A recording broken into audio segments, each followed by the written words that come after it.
Y'all know we about to go deep, right? We gotta unpack this whole Gucci Mane situation. We talking 1017 records, man. A whole lot of shakeups. For real. This ain't just about the music, it's about the business. And Gucci, he went and did something drastic, dropping almost his whole roster. Yeah, man, like he looked at them spreadsheets, saw that profit and loss statement, and was like, nah, we gotta make some changes. Straight up. Only 2 artists still repping 1017, Pooh Shiesty and Foogiano.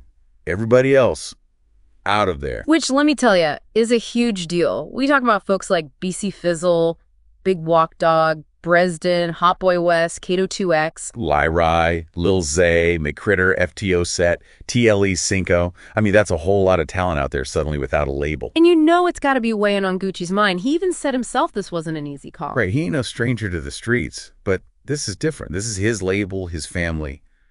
But business is business. Exactly. And we got to remember, this industry, it's a roller coaster. It's got its highs, but man, those lows can be brutal. Just looking at what happened with Big Scarr and Enchanting. Man, rest in peace to those brothers. Both gone too soon.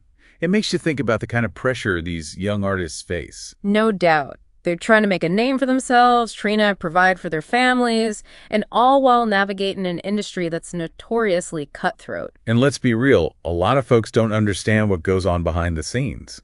They see the cars, the chains, the parties. But they don't see the grind, the sacrifices, the business side of things. Right, like this whole profit and loss thing. That's what Gucci's talking about, right? Yeah, that P&L statement, it's basically a report card for your business. It tells you what's making money, what's losing money, and how healthy your bottom line is. So Gucci sees this P&L, and it ain't looking too pretty, huh? We can't say for sure what the numbers looked like, but it's safe to assume some artists weren't bringing in enough revenue to justify their contracts. Makes sense. And when you run an independent label like 1017, every dollar counts. Absolutely. You got to be strategic with your investments, your marketing, everything. It's a whole different ballgame compared to the major labels. Facts.